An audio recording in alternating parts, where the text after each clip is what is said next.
Good afternoon, everyone. Thank you for joining Lewis University's television network. Today is Thursday, October 17th, 2024. I'm Francesca Corso. And I'm Brendan Najera. And we begin with our top national and international stories. Singer Liam Payne has died after falling from the third floor of a Buenos Aires hotel on Wednesday. The former member of boy band One Direction was 31 years old. According to a local affiliate, Todo Noticias, staff at the hotel had called 911 to request urgent police assistance. Shortly before Payne's fall, the hotel manager was heard on the call saying there was a guest tearing the whole room apart, and the manager described the guest as being overwhelmed with drugs and alcohol. Authorities are investigating the circumstances of Payne's death, and they'll be conducting an autopsy. A Maryland man had to be rescued after falling into a 30-foot well. First responders used a lift to get him out Wednesday afternoon, a day after he fell into the covered well. Baltimore County fire officials say he suffered serious but non-life-threatening injuries. Thankfully, he was still conscious and talking. He's recovering at a local hospital. The family of a Tennessee factory worker who was swept away in flooding from Hurricane Helene was filed a wrongful death lawsuit against the company. The lawsuit was filed by the family of Johnny Peterson. It alleges Impact Plastics and its CEO, quote, chose greed over the safety of its workers. According to the complaint, the workers were told their shift would proceed as a normal even as water was beginning to leak through the roof. The lawsuit also alleges Impact Plastics may not have had a flood evacuation plan, despite the factory being located in a floodplain. Peterson's family is asking for at least $25 million. In a statement released earlier this month, Impact Plastics said employees were dismissed from work shortly after a power outage on the morning of the storm. The company's attorney hasn't responded. The former Nevada political figure found guilty of murdering a journalist was sentenced to prison in Las Vegas courtroom on Wednesday. Robert Telles received life in prison with the possibility of parole. The former Clark County public administrator was convicted in the 2022 stabbing death of newspaper journalist Jeff German. Prosecutors said Telles was angry because German wrote about his alleged conduct as an elected official. German had reported on allegations that Telles created a toxic work environment and carried on an affair with a staffer. He will be eligible for parole in about 26 years. Carb lovers rejoice. Today, October 17th, marks National Pasta Day. Pasta is a traditional noodle in Italian cuisine. Did you know, besides spaghetti, macaroni, and penne, there are more than 300 kinds of pasta? Here in the United States, pasta is a favorite food, especially with kids. It's also very versatile. When cooked, pasta can be served hot or cold, and it can be a main dish, a side dish, or even a dessert. Celebrate pasta today by making a lasagna for dinner, ordering pasta deal on Grubhub for delivery, or going to an Italian restaurant with family or friends. Up next, we will have your local news. And later, we will have your entertainment and sports news. So many rewards in life. You coming into our home was one of the greatest rewards we could have ever had. You know, it took 20 years, and I got my third child, who was 17 at the time. It's so cool to watch the adult that you've become, and you really have done as much for us as you think we've done for you.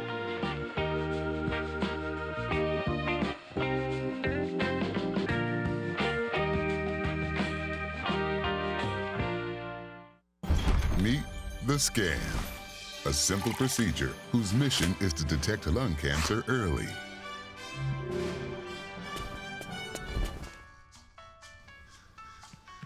I'm here to save you. But I feel fine. That's great, but you may still be at high risk for lung cancer. Oh man, that's a new fence.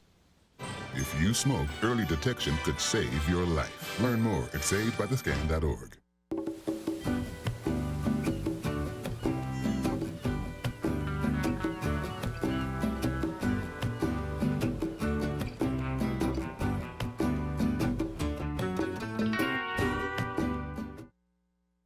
Jack in the Box, the California-based fast food chain, is looking to open a restaurant on Route 59 in Joliet.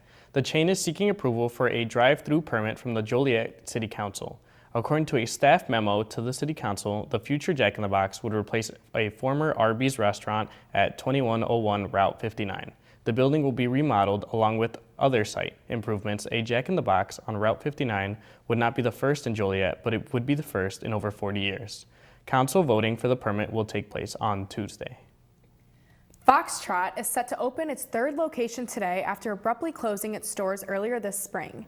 The close of the high-end grocery store, along with its sister company Dom's, came as a shock to everyone, including the company's nearly 1,000 employees who reported being fired mid-shift. A class action lawsuit was filed on behalf of many shortly after. To promote this relaunch, customers enjoyed a free coffee from 6 a.m. to 10 a.m. today at 1722 West Division Street. Foxtrot is also offering a happy hour system on October 18th and 19th from 3 to 7 p.m., featuring $4 draft pours and $7 wine pours. The Old Town Wrigleyville and Willis Tower locations are all slated to welcome back customers by the end of the year. A rare endangered species of cat was captured in the north suburbs following a report early in the week. Hoffman Estates Police captured a caracal cat at a home after it prowled a neighborhood near the Hilldale Golf Club for several days. Officers surrounded Hoffman Raoul's home after 8 a.m. Tuesday after one of her neighbors spotted the feline on her back patio and called the police. The cat retreated under the deck just as police closed in. The officers then had to tranquilize Rightful to sedate the animal and cage it. Police say the caracal cat wasn't harmed and headed to the Valley of the King Sanctuary and Retreat in Sharon, Wisconsin. When we return, we will have your entertainment news. Then we will have your Lewis Spotlight. Stay with us.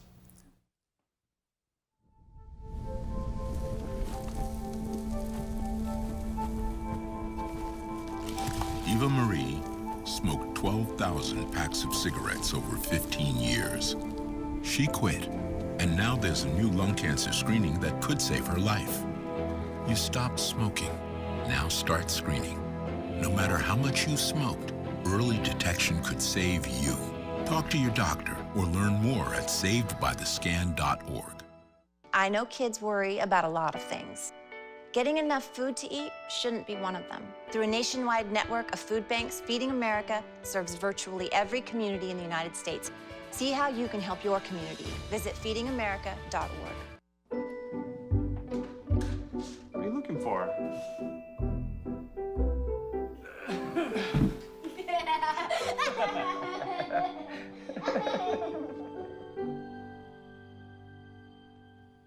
Hi, I'm Christian Kluber with your weekly entertainment news. A federal appeals court will hear arguments on Sean Diddy Combs' effort to be released from jail next month. Lawyers for Combs have asked the U.S. Court of Appeals for the Second Circuit to reverse lower court's decision denying him bail. The star's lawyers arguing that the judge made a legal error when determining that there were no conditions to address concerns about witness tampering or physical violence. Combs offered a bail package that included a $50 million bond, home confinement, and limits on visitors. Prosecutors opposed it, saying that the hip-hop mogul had been in contact with some witnesses and posed a physical threat. The hearing is set now for November 4th. Combs has pleaded not guilty to sex trafficking, racketeering, and other charges. The Scholastic unveiled covers for the 5th Hunger Games book, Sunrise on the Reaping. It shows a songbird and a snake arising from the same source. The artist, Tim O'Brien, did the covers for the previous books. The upcoming book by Suzanne Collins will revisit the old world of Panem 24 years before the events of the Hunger Games. When the new book was announced earlier this year, Lionsgate announced that it would adapt into a movie. The Hunger Games movies grossed more than $3.3 billion at box office. Collins' other Hunger Games books, The Ballad of Songbirds and Snakes, was also made into a movie. Olivia Rodrigo fell through a hole at a concert. She was able to laugh it off, though, after she fell through the hole and the stage during the concert on Monday in Australia. It happened in Melbourne during a stop in her Guts World Tour.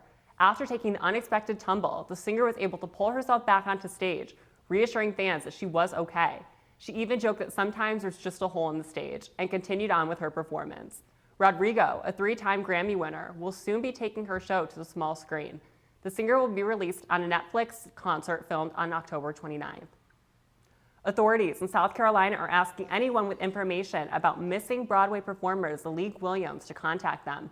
Police say Williams, whose credits include Hamilton and MJ the Musical, was last seen on October 3rd at his home in Columbia. The family filed a missing persons report the day after the 28-year-old failed to contact them. On Wednesday, family members pleaded for help in finding Williams. The local sheriff says that he believes people in the community may not realize that they have information that could help with the search.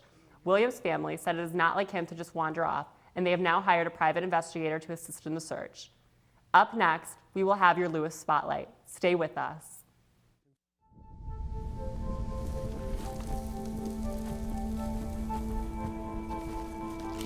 Eva Marie smoked 12,000 packs of cigarettes over 15 years. She quit, and now there's a new lung cancer screening that could save her life. You stopped smoking. Now start screening. No matter how much you smoked, early detection could save you. Talk to your doctor or learn more at savedbythescan.org. Meet the Scan, a simple procedure whose mission is to detect lung cancer early.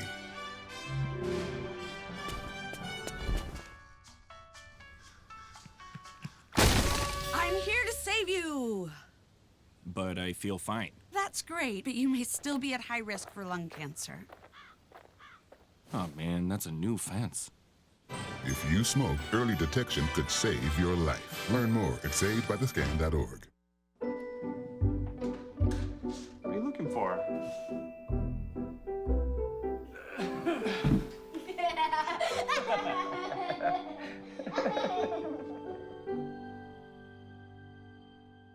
I know kids worry about a lot of things. Getting enough food to eat shouldn't be one of them. Through a nationwide network of food banks, Feeding America serves virtually every community in the United States. See how you can help your community. Visit feedingamerica.org.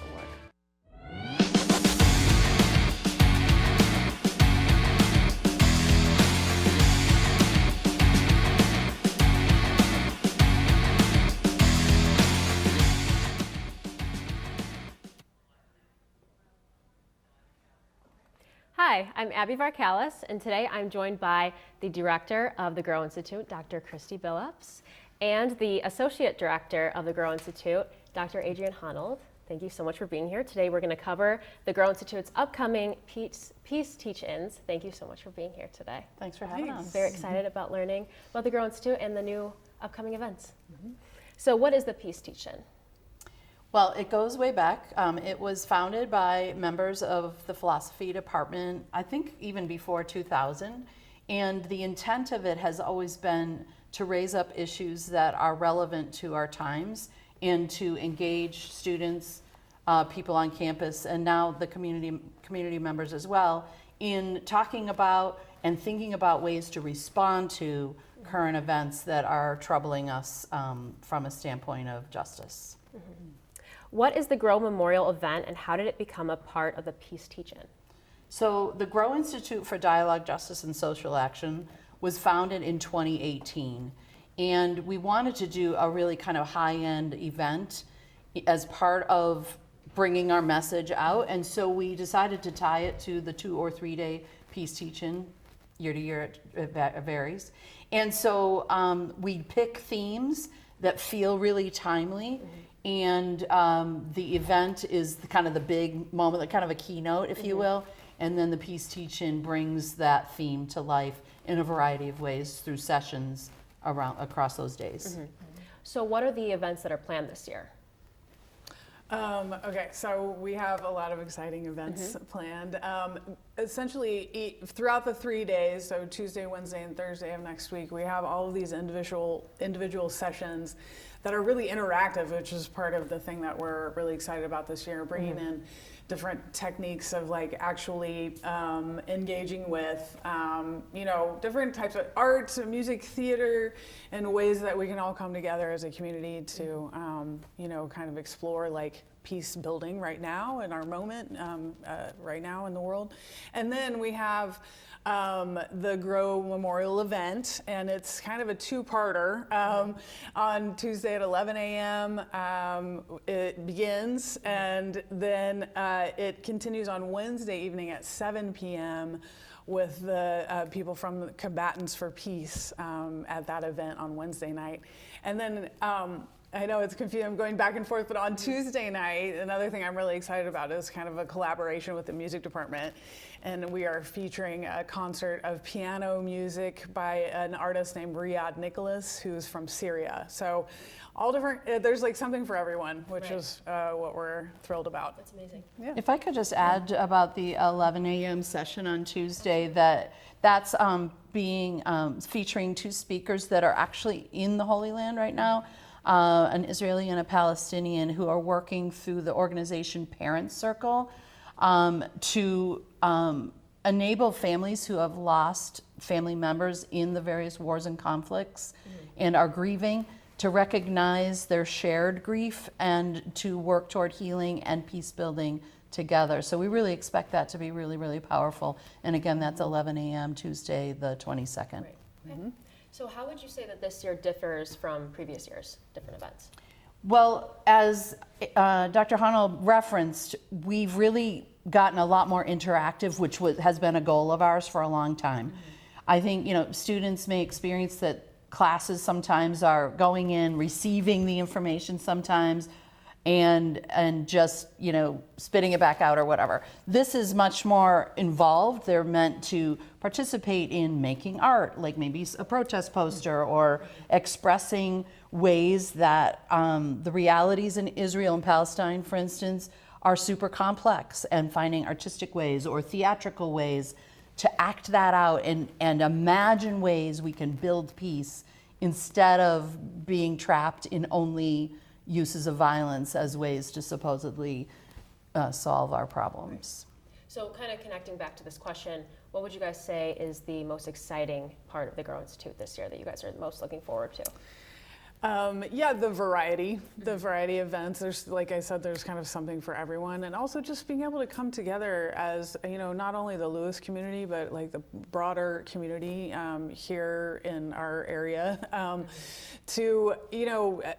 That part is so important, like the social aspect, but to come together to actually work through strategies of like understanding the conflict that's going on, and really having those moments of engagement together and learning more about both sides and just everything that we can do. So it's exciting to think about the possibilities that will arise from next week. Yeah, that's very exciting. I'll highlight one session, and it's actually the last one.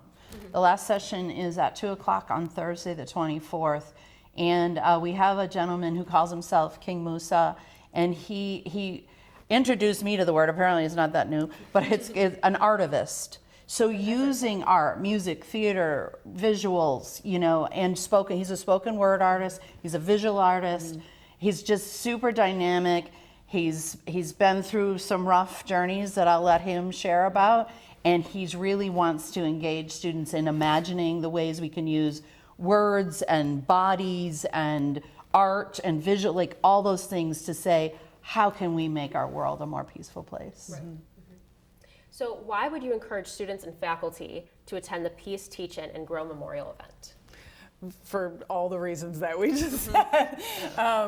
But I think just because there are like actual real ways that right now, this is how like activism and peace building starts. It starts right here with us, like in our extremely local community.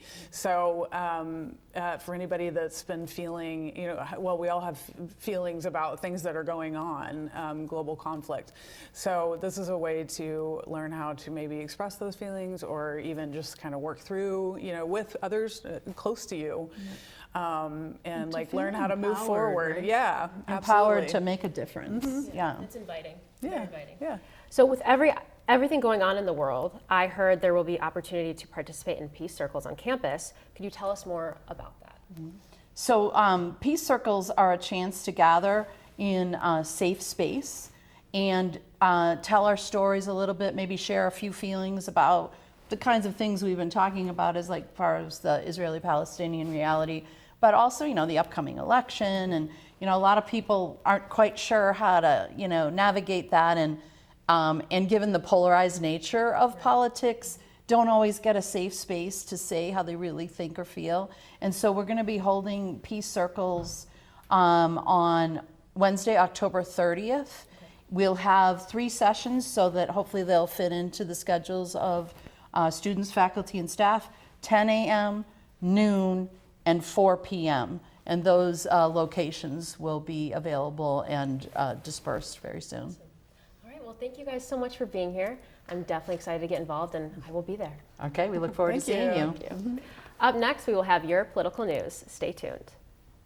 So many rewards in life. You coming into our home was one of the greatest rewards we could have ever had. You know, it took 20 years, and I got my third child, who was 17 at the time.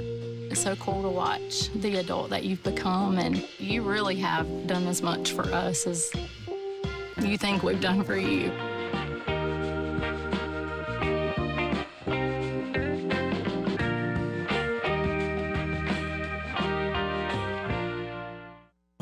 Meet the Scan, a simple procedure whose mission is to detect lung cancer early.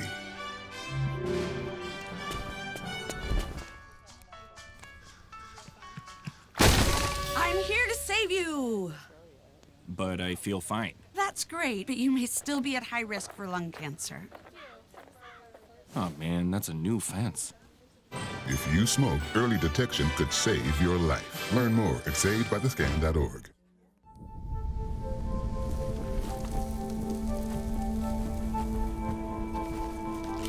Eva Marie smoked 12,000 packs of cigarettes over 15 years. She quit, and now there's a new lung cancer screening that could save her life. You stopped smoking. Now start screening. No matter how much you smoked, early detection could save you. Talk to your doctor or learn more at savedbythescan.org. Hi, I'm Michelle Stotch with your Political Report. Lieutenant Governor Deidre Henderson is pumping up Utah college students to engage in the election. The Campus Cup is an annual statewide event that focuses on voter registration and civic engagement. The goal of the competition is to get the most students at the university or college registered to vote. The competition kicked off on September 17th and the 3-week stats are in. Currently, BYU is in the lead with UVU and Weber State in second and third to participate. New voters need to register using your school's unique registration URL or at the various registration drives around your campus. You can also get more points by doing things like visiting your county clerk's office. The competition ends on November 5th. Lyft is offering 50% off rides to the polling station on Election Day as part of its voting access program. The rideshare app says people without cars are less likely to vote. According to a report released Wednesday by Lyft, a 1-mile increase in distance to a polling site can reduce voter turnout by 20%. The longest drives to a polling site average 5.8 miles in Texas. Lyft users can take advantage of the discount by preloading the code VOTE24 into their app up until November 5th. On Wednesday, Nebraska Supreme Court upheld a new law that lets felons vote once they have finished their sentences. It comes just weeks before the election and resolves a conflict between lawmakers and state officials. In 2005, Nebraska made legal for felons to vote 2 years after finishing their sentences. This year, lawmakers passed legislation eliminating the 2-year waiting period. Nebraska's Attorney General called the measure unconstitutional. Nebraska's Secretary of State seemed to agree and refused to enforce the new law. The state Supreme Court disagreed, ordering the Secretary of State to let people convicted of felonies vote after completing their sentences. Early in-person voting kicked off in the critical battleground state of Georgia on Tuesday, and by the end of the day, the number of votes cast on the first day had already shattered state records. More than 328,000 votes were cast during the first day of early voting, a number 123% higher than the previous record. Voting in the Peach State looks different this year than it did in 2020. New state laws passed after the last presidential election tightened rules for absentee ballots and cracked down the number of available drop boxes. While many drop boxes were available around the clock in 2020, this year they will be in election offices' early voting locations with hours that tend to mimic normal business hours. Election experts say that's most likely to drive more people to vote in person. Early voting runs through November 1st. Up next, we'll have your Lewis Sports Update. Stay tuned. There's so many rewards in life. You coming into our home was one of the greatest rewards we could have ever had. You know, it took 20 years, and I got my third child, who was 17 at the time. It's so cool to watch the adult that you've become, and you really have done as much for us as you think we've done for you.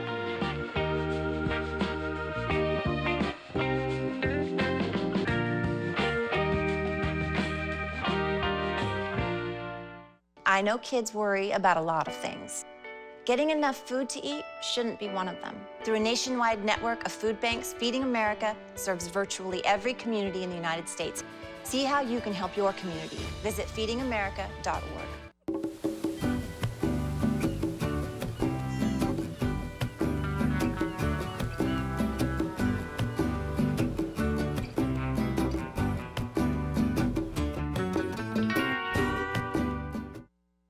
Meet the Scam, a simple procedure whose mission is to detect lung cancer early.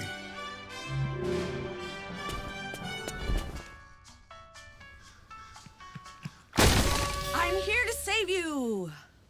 But I feel fine. That's great, but you may still be at high risk for lung cancer. Oh man, that's a new fence. If you smoke, early detection could save your life. Learn more at savedbythescan.org. The Lewis men's soccer team recorded a 2-0 victory against Drury University this past Sunday. This marks the 4th straight win for the Flyers. The game started off with a shot by McConan Stapley and a shot by Roman Hernandez, which were both saved by Drury's goalkeeper.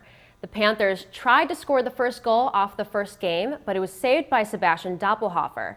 The second period started off strong with a goal from McConan Stapley, who made his return in the opening minute. Lewis doubled its lead with a second goal in the 63rd minute by Justin Garlage, leading the match to end with a Flyer win. The Lewis University Athletic Department has officially unveiled the new turf practice field with a blessing from Father Paul Novak. The second turf field will provide varsity athletics and intramurals to occur for many Lewis teams, such as the soccer, lacrosse, and track and field teams. Athletes will be able to use the field as a place to practice on and understand the feel of the actual playing surfaces of intercollegiate competitions. During the unveiling of the new field, speeches from President David Livingston and Vice President of Athletics John Ashaloo were featured. The Great Lakes Valley Conference announced graduate Sarah May and sophomore Evan Horgan GLVC Runners of the Week for their performances at Lewis University, crossed over on October 12th. Sarah May finished 15th in the 336 competitor field and registered a 6K time of 21:34:05, tying for the 11th fastest mark in the program's history. May has also helped the Flyers finish second ahead of 8th-ranked teams, including number 2 GVSU and number 4 Augustana. This is May's first Career Runner of the Week award. Evan Horgan finished 5th in the 341 competitor field and recorded a time of 24:00:01 in the 8K competition. Horgan helped the Flyers beat out 9 ranked squads for their 4th place win, including number 4 Grand Valley State. This is Horgan's first Career Runner of the Week award as well. The Lewis University women's soccer team lost 3-1 following a tough game against Drury University this past Sunday. The game began with a heavy offense from Drury, with the Panthers attempting multiple shots. Though the Flyers defended throughout the entire match, Drury was able to secure a shot into the goal and make the match 1-0.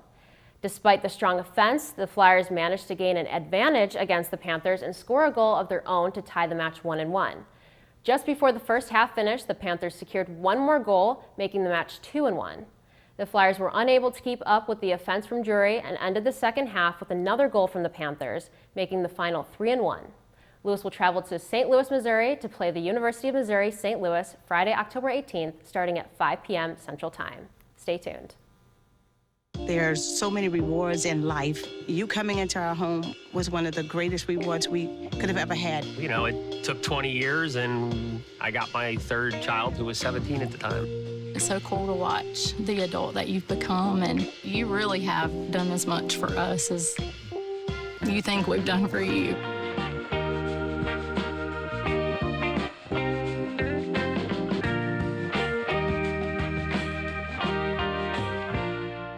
I know kids worry about a lot of things. Getting enough food to eat shouldn't be one of them. Through a nationwide network of food banks, Feeding America serves virtually every community in the United States. See how you can help your community. Visit feedingamerica.org.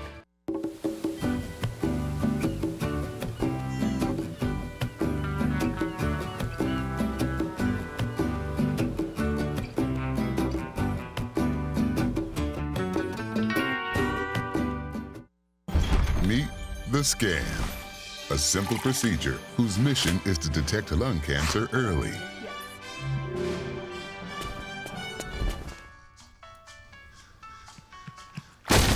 I'm here to save you. But I feel fine. That's great, but you may still be at high risk for lung cancer. Oh man, that's a new fence. If you smoke, early detection could save your life. Learn more at savedbythescan.org. That's it for today's news. Thank you for watching. As a reminder, you can always keep up with the Lewis University Television Network on Facebook, Twitter, and Instagram, and by visiting our YouTube channel. I'm Francesca Corso. And I'm Brendan Najera. Have a great night.